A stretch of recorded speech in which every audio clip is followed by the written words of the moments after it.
Gente, graça e paz a todos que estão acompanhando esse vídeo.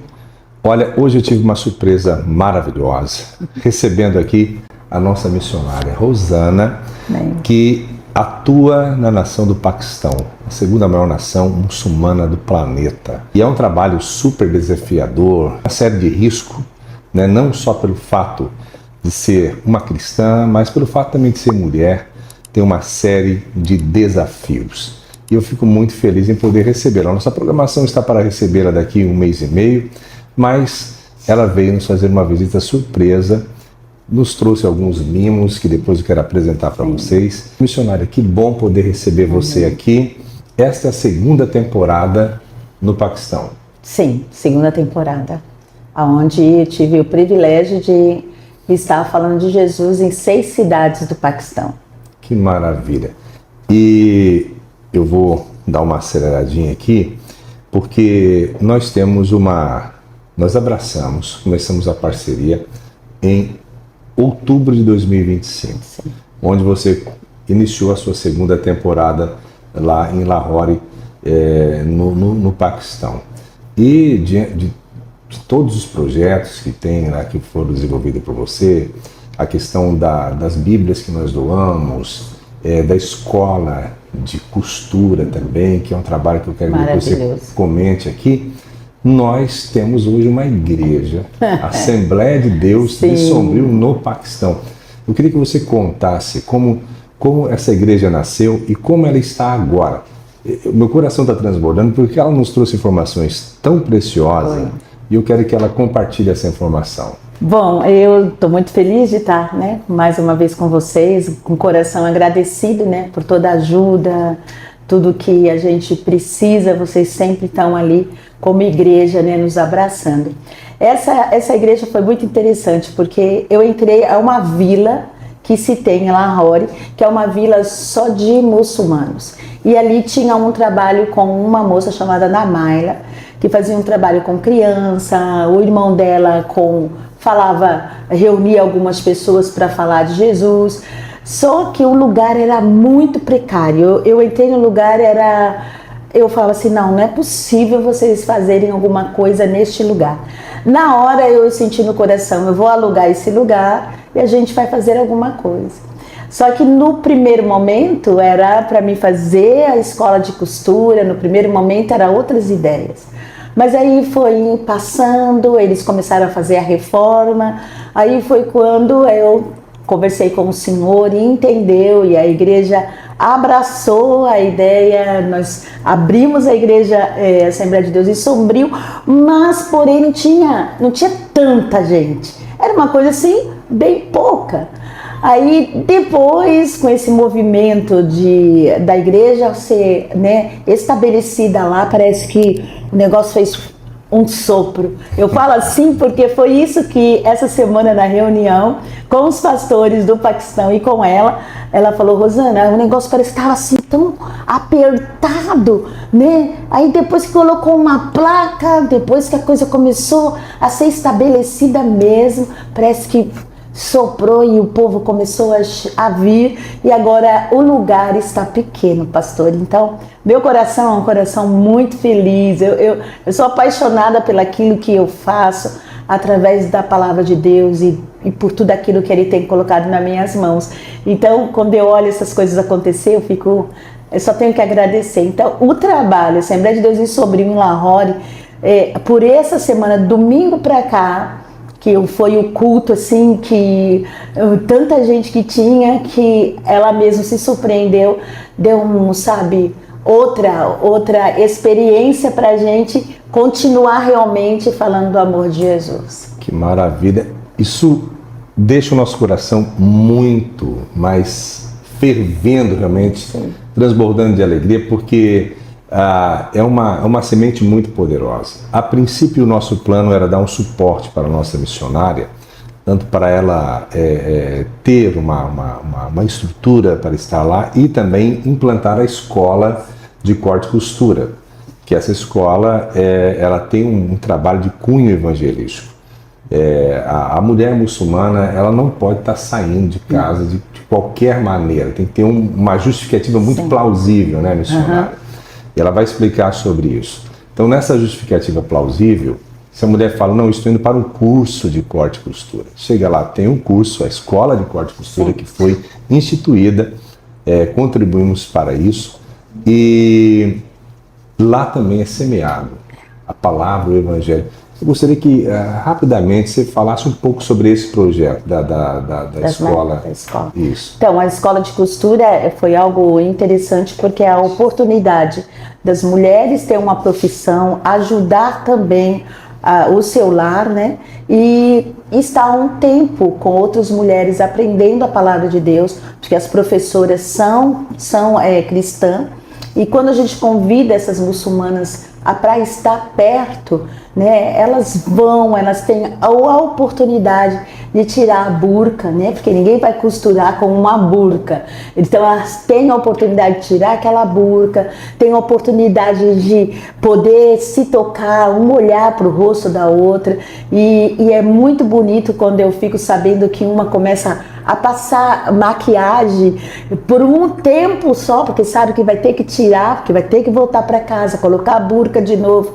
E aí elas tiram a burca, brincam, põem a maquiagem, uma olha para a outra. É um momento único, sabe, onde a palavra de Deus ali, mostrando para elas que elas são especiais, é incrível. Então a escola de costura, que se chama Life, é a primeira. Eu quero abrir 5 e eu vou abrir, eu creio nisso, com a ajuda da igreja, em cada cidade que eu passei. E tem tido um resultado muito bom, sabe? Então, devagarinho, porque para alcançar o muçulmano só alcança com a amizade primeiro, devagarinho, sabe? Tendo a confiança, sabe? E aí você vai começando a mostrar Jesus para ele. É uma coisa impressionante que Deus faz. Então, a Escola Life veio para isso, para mostrar para essas mulheres Jesus e mostrar que elas são especiais atrás daquele pano, atrás da burca. Bom, você vai acompanhando aí as imagens enquanto a nossa missionária está falando. Tem as imagens mostrando a escola, como o trabalho está sendo desenvolvido. A princípio, esse era o nosso objetivo maior, mas no andar da carruagem houve então a oportunidade de abrir a igreja. E aí se tornou ainda melhor. Claro que foram feitos novos investimentos, né? A nossa contribuição para manter a igreja, o pastor, os trabalhos estão lá. Contribuímos também para a aquisição de um carro, né, que está lá no Paquistão servindo o pastor Novaes, né? E o pastor Stephen John, que tem parte do nome também fictício por questão de segurança, né? Que está atuando na igreja lá em Lahore, juntamente com a Namália. E você falou de burca, né? Você falou de burca. E agora, nessa sua visita aqui, você trouxe alguns mimos pra gente. Eu tenho aqui um Alcorão que a missionária trouxe me presenteando, que é um livro sagrado, né? É a Bíblia do muçulmano. E pego com respeito aos nossos amigos muçulmanos, né? Que tem todo um protocolo em pegar o Alcorão, enfim. E ela nos trouxe aqui para presentear. Está todo em árabe, né? Todo em árabe. Foi um dos presentes que ela trouxe. Tem mais uma indumentária também ali, que é típica dos trajes do árabe que reside ali no Paquistão. Mas nesse momento eu vou pedir aqui para quem está nos bastidores aqui, vai vir com uma burca para você compreender como é que é o dia a dia de uma mulher lá no Paquistão. Bom, aqui está a nossa muçulmana, devidamente trajada de burca, e esse é um traje típico, né, da região dos árabes e, sobretudo, claro, de quem professa a fé muçulmana. Eu gostaria que você falasse um pouco da origem da burca. Você, eu vi que em várias situações estava usando tanto o véu quanto a burca. Existem as qualificações: preta para as mulheres mais jovens, marrom, eu creio, para meia idade. Eu queria que você falasse um pouco desse traje aqui. Sim, a burca ela nunca foi para oprimir, nunca foi para castigar, nunca foi para fazer nenhum dano para a mulher. A burca ela existiu para proteger. Há muitos anos atrás as mulheres eram, como são, né, tão lindas, e os maridos tinham medo delas serem sequestradas, delas serem raptadas ou acontecer alguma coisa com elas.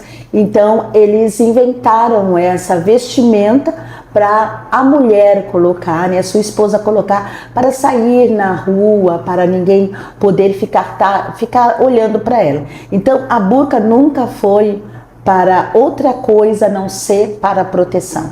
Mas foi passando anos e muitas coisas aconteceram, aí começou a jogarem ácido no rosto das mulheres, a baterem, e aí isso foi hoje usado como uma forma de esconder muitas coisas que elas carregam, que são suas dores, suas mágoas, né? Mas a burca, entenda, ela nunca foi para machucar ou maltratar ou oprimir. Não, ela tem um propósito para deixar a mulher segura. E nós temos diferentes burcas, né? Como nós temos diferentes véu.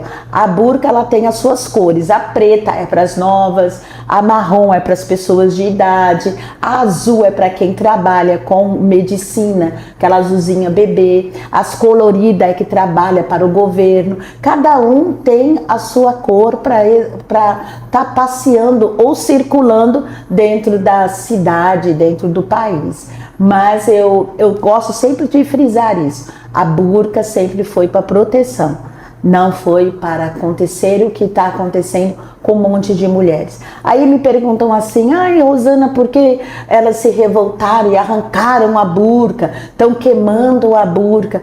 Porque, na verdade, vai se passando gerações e gerações, vai mudando, né, as vestimentas, e aí os jovens de agora não querem mais usar isso porque eles querem se tornar livre, né? E isso cada um tem um pensamento. Mas eu conheço mulheres que usam burcas, que são felizes, que amam usar a burca, não são constrangidas, não sofrem por isso e respeitam. Mas tem outras que não, que são verdadeiramente opressa e queria arrancar. Cada um tem a sua maneira de expressar a burca sobre o seu corpo, sobre ela mesma. Por exemplo, eu conversei com uma moça com a burca, ela aceitou a Jesus, eu não consegui ver o rosto dela, e ela falou assim uma frase que me impactou. Ela disse assim: pastor, Rosana, você não vê o meu rosto, você não vê meu sorriso, você não vê nada em mim. Mas quando eu aceitei a Jesus, eu nunca abandonei a burca, porque eu respeito a lei do meu país e respeito a lei que foi me colocada desde criança. Mas o meu Jesus conhece o meu rosto, conhece o meu sorriso, ele conhece tudo que está aqui atrás desse pano. E isso que é mais importante. E isso me impactou muito, né? E eu queria vê-la e ela não tive essa oportunidade. Mas ela falou para mim essas palavras, que não importava a burca, mas que Deus conhecia ela embaixo daqueles panos. Olha só. Como você falou, com o passar do tempo, a burca ela acabou perdendo o propósito. Sim. Na questão de...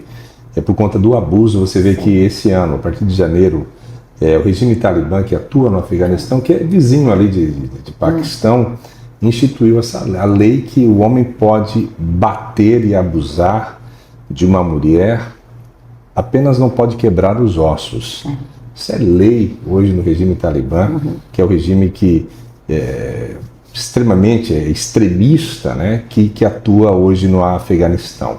Então, muitas mulheres desfiguradas, né, que tem a questão de penalidade onde eles jogam ácido no rosto, mulheres sem nariz, sem um olho, enfim, completamente hostilizada e com parte do corpo, né, danificado por conta já de um regime opressor que, enfim, dispensa comentários. Mas existe a história original, que era proteção. Sim, proteção. Bom, eu vou pedir para a nossa muçulmana ficar aqui, a nossa personagem. Pode falar. E detalhe, eu falo Paquistão porque foi o lugar que eu mais fiquei na minha vida, né? Mas em a maioria dos lugares onde se coloca a burca, as mulheres, quando elas vão almoçar, elas vão para o restaurante, elas vão comer lanche, elas não retiram, viu, gente? Isso não pode. E a maioria dos lugares no Paquistão tem tipo uns quadradinhos na onde elas podem ficar por um momento para tirar a burca ou comer. Mas na onde não tem esses lugares, aí ela pede a comida, me empresta aqui, pastora. Sim. Como se fosse isso, o lanche, aí eu dou para ela e ela vai comer aqui embaixo. Todo momento ela come aqui embaixo, viu? Ela não levanta o véu. Agora, quando tem alguns restaurantes que tem uns quadrados lá, ela pode tirar a burca e ficar à vontade. Mas a maioria, todo o tempo, você vai ver pessoas, mulheres sentadas em alguns lugares comendo dessa maneira. Eu vi também, tem aquela, não sei se é uma modalidade burca, que daí aparece os olhos. Sim, elas também levantam. Um véu, e elas levantam o véu para comer um pastel. É o hijab. Hijab é o nome? É o hijab. Hijab, já é uma outra categoria. É outra vestimenta. Bom, o homem afegão não, paquistanês também tem os seus trajes aqui. Paquistanês, Afeganistão, a maioria árabes do deserto usa isso. Eu já estive 3 vezes em países árabes, Egito, Dubai, Turquia, e é muito quente lá, muito quente. E esse traje é usado tanto, e é quente no verão, mais de 50 graus. Agora sou um paquistanês aqui.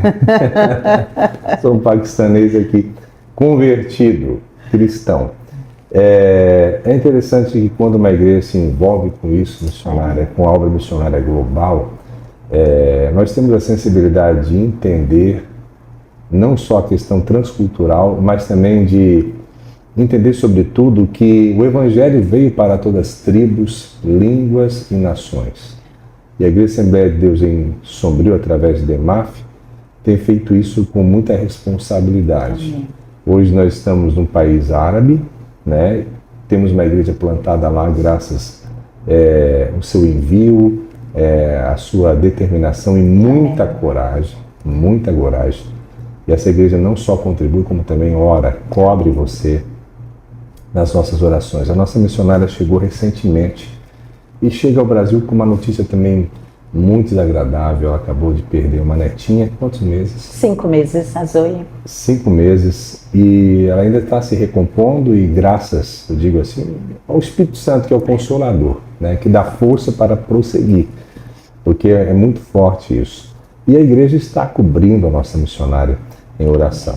Hoje aqui nos bastidores eu tenho aqui o nosso secretário de missões, Diácono Moacir, nosso coordenador de missão, pastor Messias. Vou pedir para depois botar uma foto. Ele também ganhou alguns trajes típicos. Sim. E vai aí a foto para vocês verem.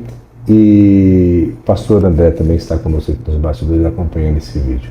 Eu gostaria que você deixasse uma mensagem para quem está acompanhando da importância de se fazer missões, tanto na sua cidade, mas também de ouvir o clamor de nações fechadas, nações que muitas vezes essa mensagem ainda não chegou, e da importância dessa contribuição que a Assembleia de Deus faz na nação do Paquistão.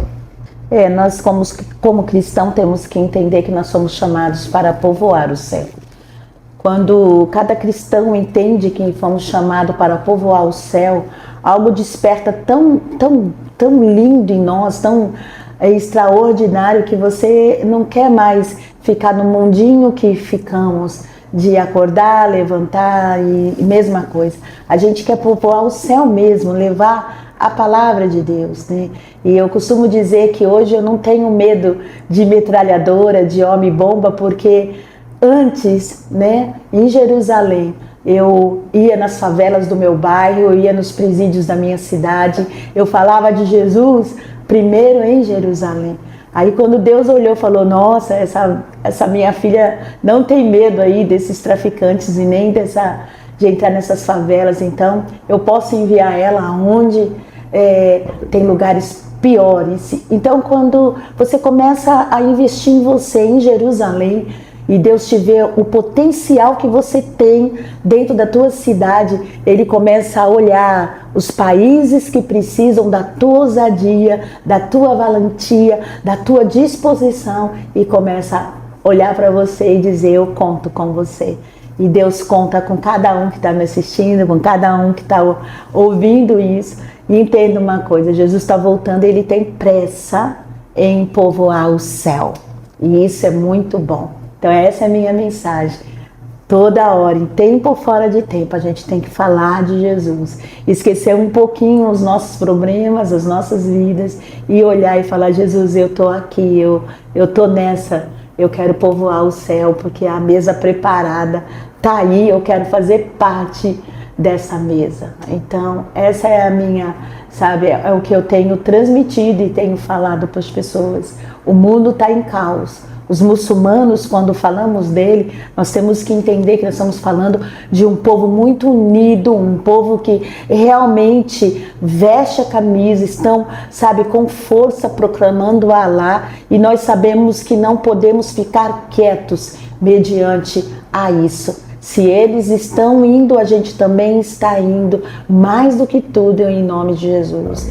Então nós temos que ir adiante, olhar para esses países em perseguição com carinho, sabendo que nesse momento tem pessoas, tem mulheres sendo estrupadas, tem homens, sabe, defendendo a fé em cada canto, tem igreja secreta sofrendo. Eu sei de cada história e já passei por cada coisa, e eu conto uma coisa linda e me emociono toda vez que eu falo. Jesus, quando olha para você, Ele vê multidões, Ele não vê só você. Aleluia. Amém? Glória a Deus. Obrigado, missionária Rosana. Amém. Obrigado pela surpresa graciosa. Agradeço. Agradeço a você que acompanhou esse vídeo. Não deixe de ser um contribuinte. Contribua, ore, participe. Temos uma igreja no mundo árabe. Sim. Faça parte. Hoje nós estamos só no mundo teórico, estamos na prática. Uma igreja plantada lá, que está servindo. Olha aquelas crianças. Sim. Dezenas de crianças. Eu estava vendo o material didático delas ali, aprendendo sobre a criação. Então isso não tem preço, gente. Então contribua, ore e participe ativamente. Amém. Agradeço também nosso pessoal de mídia, a Ana, a Carol, que estão dando toda essa cobertura para que esse material chegue também até você. Que Deus abençoe, em nome de Jesus. Amém. Deus abençoe vocês.